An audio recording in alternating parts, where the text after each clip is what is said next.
And welcome to the Security Guy and CIA Spy. I am Robert Tisliano, and this is Peter Warmka. How are you doing, Robert? Peter's the CIA Spy. By default, because you're the security guy. Yeah, I'm doing pretty good, Peter. It's been a bit too long. It was a really busy summer. I dropped my first child off at college in the past couple of weeks, so it's been busy, and frankly, with her gone, I'm kind of a mess. No, I can completely understand. It's a bit of a but being, she also, I'm sure, misses you, even though you might not sense that all the time. But for someone going off to university for the first time, leaving home, it's a big change for them. It's a big change for them. It's a big change for us. It's a big change for their mom. She doesn't show it, but I think she might be as messy, if not a little bit more than me. Hey, it's a part of the cycle of life, right? And having a family. Yeah. And being a security guy, right? I'm always thinking like of her personal protection. So there's a relatively known statistic that as many as 1 out of 4, both young men and women, mostly women, are sexually assaulted at college. Yes, I heard that statistic. It is very high. Yeah. The stat has been as much as 1 out of 4. Most recent stats are a reported 16%, right? So it's not as much as 1 out of 4. It's like, a little bit less, but that's reported. So I think it could be as much as 1 out of 4. And there's a film that I think that everybody should search out. It's on Plex, Plex. It's free to watch. It's called The Hunting Ground. The Hunting Ground. And The Hunting Ground was produced around the time of the Me Too movement. And it's about a bunch of young women from college that were all sexually assaulted. And they put together this film and this movement revolving around, rapes at college. And I think that film itself was instrumental in making some change. However, it's still a huge problem. So it's called The Hunting Ground. I actually sat both of my girls down and made them watch it. And I watched it with them. And I engaged in some dialogue with them as we were watching it. And it's just a film that I think that everybody should at least at some point watch and or have your kids sit down and watch, both male and female. There was a particular scene in the film where they were filming a fraternity, a bunch of fraternity boys, men, and they were outside of their fraternity chanting. And I'm going to get a little graphic here. They were chanting, no means yes, yes means anal. God. Chanting that, which goes to, the whole fraternity culture. And I think that that's something that like people should be acknowledging, and if you're sending your kid off to school, you both male or female, that it's something that they should understand going in, because the fraternity culture, which is as many problems as they have, it's not really changing all that much. It's still relatively aggressive. Mm-hmm. No, I had not heard of that movie. I will look it up. I think I commend you for sharing that, and also sitting your 2 daughters down to watch it, and hopefully that does have an impact on how they view this potential problem, because this is like a lot of other security issues. People think, well, I wouldn't fall victim to whatever the threat is, right? That wouldn't happen to me, But if you see, if they see a movie like that, or they begin to hear testimonials of what's happened to other people, say, yeah, this could definitely happen to me. So that's really important. Spread that news. Yeah. Thanks for hearing me out. So, Peter, what we're going to talk about today, amongst a bunch of scam stuff, is the Israel had a hand in manufacturing pagers that exploded in Lebanon. Now, just so everybody knows, Peter and I had a brief conversation about this prior to the broadcast, and we kind of battled a little bit with that this is a relatively old story, a couple weeks old or whatever, but nonetheless devastating to the Lebanese. But like I wanted to hear from Peter. Like Peter is former retired CIA. And this is a big deal, Peter. Like when I saw this story come out, and I followed it like from the very, very beginning, I was like, a pager is exploding, like hundreds of pagers exploding, thousands of pagers exploding in Lebanon. Like how, and then radios, ham radios the next day. Like, how does that happen? And it didn't take long to figure it out. I kind of figured it out before it actually was figured out by Wall Street Journal, New York Times, journalists all over. It goes on to say that, and I can't wait to hear what you have to say. Israel had a hand in the manufacturing of the pagers that exploded on Hezbollah operatives. This type of supply chain interdiction operation having been planned for at least 15 years. 15 years. Now, U.S. intelligence sources confirmed to ABC News the CIA had long been reluctant to employ this tactic because the risk to innocence was too high, the source said. Planning for the attack involved shell companies with multiple layers of Israeli intelligence officers and their assets fronting a legitimate company that produced the pagers, the source confirmed to ABC News, with at least some of those doing the work unaware who they were actually working for. Peter, WTH. Well, it's interesting that a lot of the details regarding this attack has come out, right? Because the majority of such operations, we say supply chain operations, like getting involved in that supply chain, whether it's very early from the beginning or somewhere en route where these different,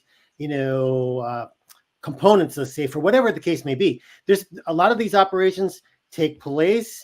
This is one that is a little bit more spectacular, so everybody is aware of it. I mean, you actually saw the result, right? On TV, you saw these different devices exploding, and we have reports about the injured, the people that passed away, etc. But a lot of these operations don't come out to the light of the general public, and it could be a lot of them is going to be revolving along technologies that are being used by, let's say, the Iranians or the Russians when it comes to trying to roll out, advanced military capabilities, nuclear capabilities, trying to get involved in something that's going to sabotage the development. Like even say with the Iranian nuclear program, there's been several of these trying to sabotage the development of nuclear weapons by the Iranians. Not just the famous Stuxnet breach that took place a number of years ago. There's been a lot of other smaller ones, and the important is to be able to get into the supply chain, and it's not easy because there's going to be the bad people. Not only bad people, there's legitimate people that are doing business in the supply chain. You got to be able to get this past them for them not to catch that you're doing this. And some of them are not successful, but a lot of them are, and it could be from even some basic ones, including being able to get into the munition. And let's say you're importing, you're trying to send like guns and ammunition to a particular group somewhere. Maybe it's a terrorist group, and you get involved in that supply chain so that stuff goes through, but then it's non-functional or blows up in their face, right? And so these don't come out into the public, right? You don't hear about them. This particular one did. 15 years. I think that could be a little. I mean, I don't know. To me, it sounds like a little bit of an exaggeration. Potentially 15 years ago could be the concept. Oh, it would be cool if we could do the XYZ, but I think more of the planning is probably more in the last 5 to 7 years than 15 years ago. And I think what's really important, and the articles do kind of highlight this, that it involves a lot of human intelligence, a lot of sources along the way, even sources within Hezbollah, right? That are going to be able to understand, how Hezbollah is using right now. Before, years before this, using telephones, and those telephones were easy to track, right? And we've seen some collateral damage. We've seen some damage right now with targeting specific leadership is because of the use of the cell phones, right? That you're able to identify specifically where they are at a particular time. But Hezbollah, they realized that is a vulnerability, and so they decided to go back to this old technology, not really thinking or realizing when they went back to the old technology of using pagers. I mean, I remember using pagers when I was out in the field, and that was for that reason, basically, because it couldn't be traced. But how they were able to deliver these explosives within that pager and for them to go off. I think the technology itself maybe wasn't so that far advanced, really. You know how this was done. It's not that complicated, but I think the operation and the use of a number of human sources within Hezbollah, within the supply chain, et cetera, that was key, because I think they did have this already, and it could have been several years where they had this in place already, just waiting for the right time. And maybe they had to detonate. You know, they had to detonate this operation in advance of what they had planned to. But I think they had it in place. They decided this was the time to do it. And it was very You know, you mentioned human intelligence a bunch of times. It seems to me that there had to have been a number of people on the inside of Hezbollah that were actually operatives. And in order for this to all come together the way it did, they had to actually find the vendor, or the vendor was introduced to them, or the vendor was suggested to them in some way. And then to actually procure the devices, to place the order, and then to get them into the right hands. Like, there had to be somebody or a number of people on the inside that knew exactly where to get the devices, who to give them to. And that required probably somebody on the inside that had been on the inside in a specific position to facilitate this process. And I'm thinking, like you said, 5 to 7 years, that person had, those people have had to have been involved for a number of years, and they may still be involved, or they disappeared shortly after this occurred. Yeah, with hindsight, it's kind of like you'd say, well, isn't it strange that Hezbollah didn't have anything in place to be able to sort of check these devices or sampling of these devices to see whether or not, you know, any traces of explosive would show up, or anything, you know, unusual would show up when they X-ray these, you know, maybe even a simple X-ray wouldn't even show anything. I don't know, but you would think there would be some sort of procedure coming in place when they're getting supplies, whether it's pagers or something else, to ensure that there's nothing within that shipment that could pose a danger. But I don't know. Once again, it could be somebody that's in that process that just said, hey, you know, we don't need to do this, or then raise that particular, you know, requirement. Prior to this occurring, would you have even thought that would even be a thing? Like, is there any precedent here? Because you mentioned, like, you know, they should have X-rayed them, or maybe why didn't they X-ray them? Like, is that even something that anybody would even consider? I mean, not really, but I mean, over these last few years, there's, you know, haven't a lot of the airlines been X-raying our laptops and stuff for explosives? You know, This is just another mobile device. Yeah. Are they actually capable of seeking out explosives via the X-ray? I mean, are they actually able to see like a C4, like a plastic explosive? Oh yeah, I believe so. Yes, I believe so. Yeah. Mm-hmm. Got it. Okay. Yeah. Nuts, man. No, it's nuts. I mean, it's and I know some other people that right away they put their cell phone, their iPhone away, you know, like a safe distance. They were just like freaking out, like this is gonna, you know, these things could blow up on us. Wow. I don't think we need to worry about this now, but I mean, it's amazing, you know, it's amazing. So the risk, psychological, you know, not just the physical, you know, damage caused, but the psychological damage, you know, as well as being able to really sever what was a secure communication channel for Hezbollah. Now, I've been asked by others, like, what is the risk to the supply chain for consumers? You know, and what do you think is the risk to the supply chain for consumers? I mean, this was a specific, coordinated, long-term, well thought out, strategic attack. What's the capability of the supply chain being interdicted, I guess, and then consumers being targeted?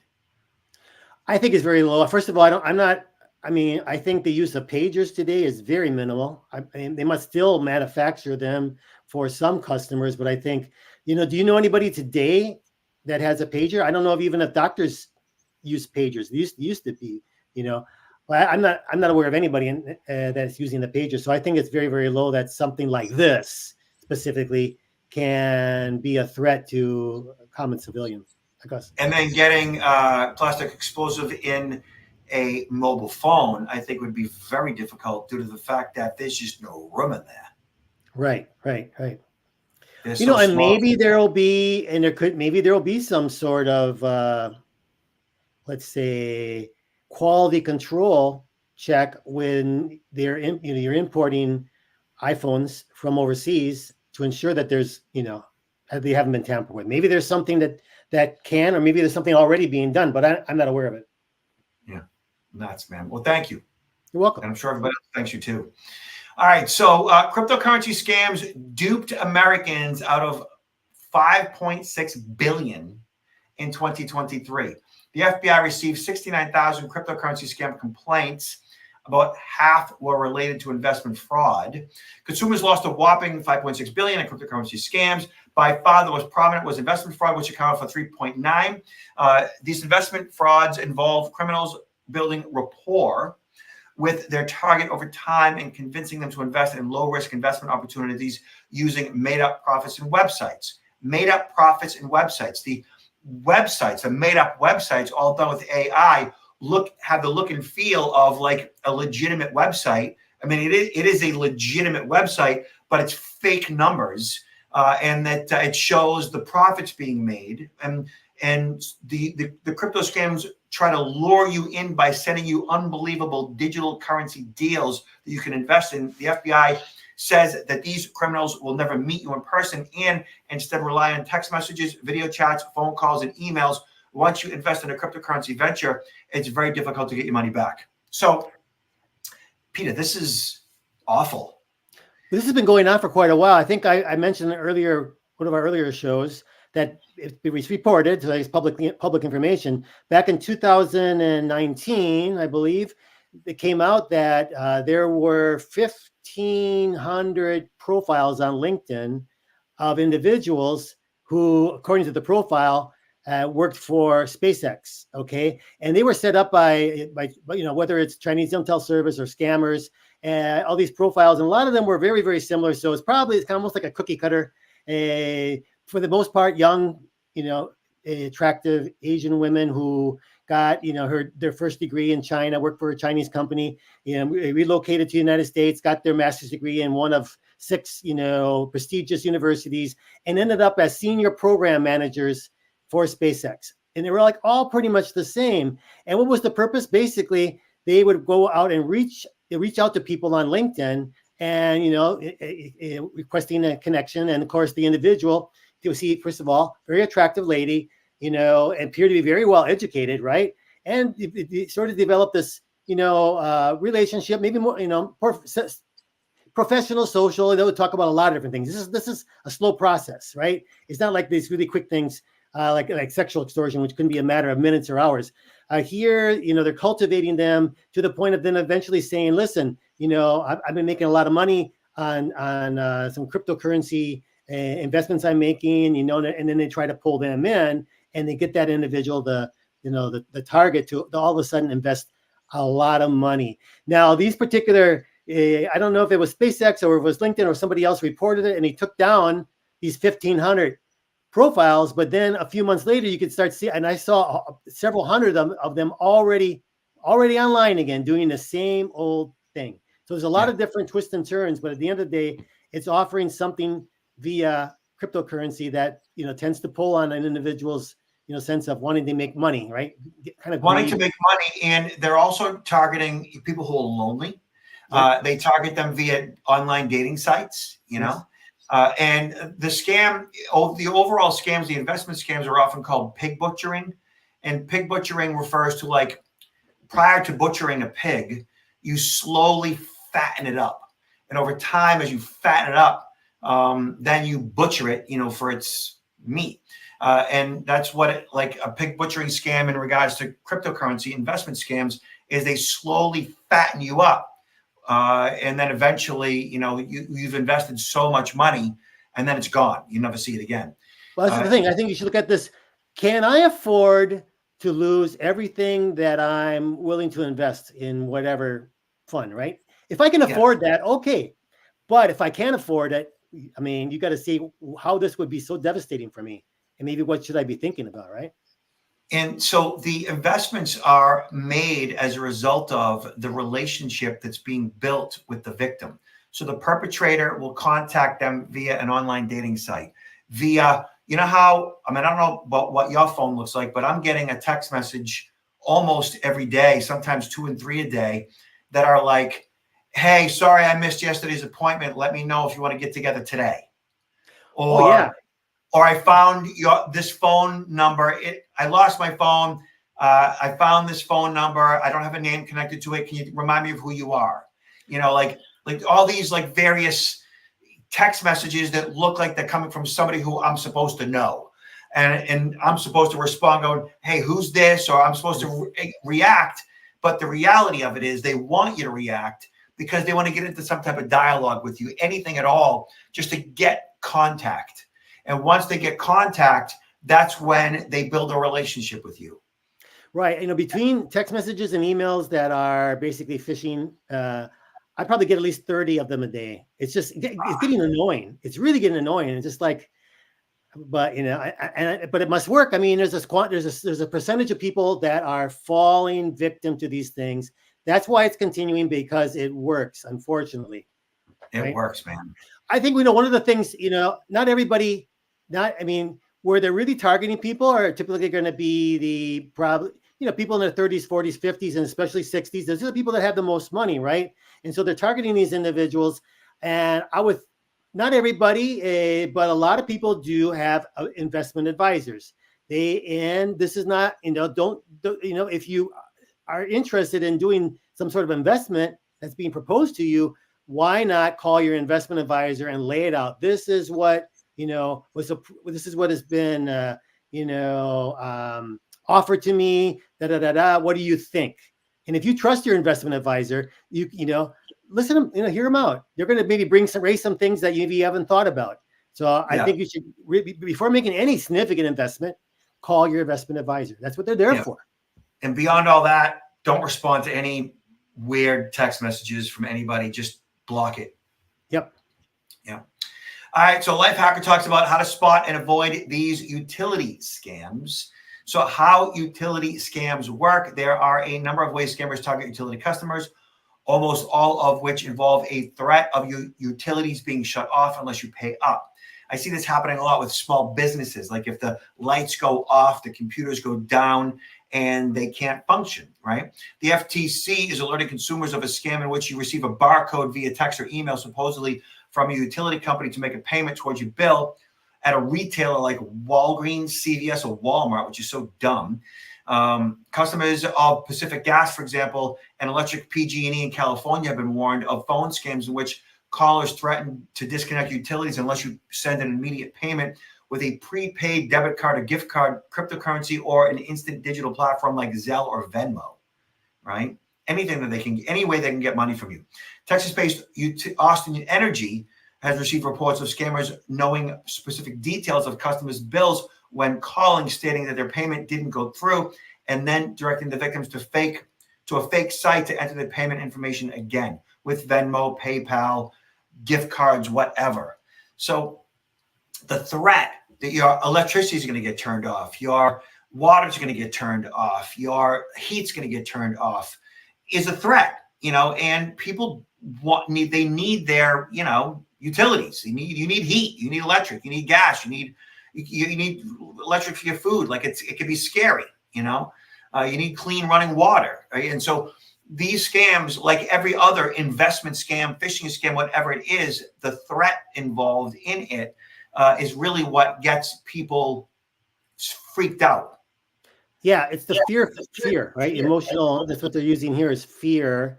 And think about it, it's quite easy because with the utilities, typically, you know, you can pretty much with a 95% certainty know what specific utility company somebody is using because it's the geographic region, right? A utility company is going to have that geographic region. So it's pretty easy to pick out people to target, you know, using that name of the utility company. I actually had one thing I would really recommend is set up auto pay for your utilities. This way you avoid these types of scams of people saying, oh, you're going to be cut off because we haven't received payment.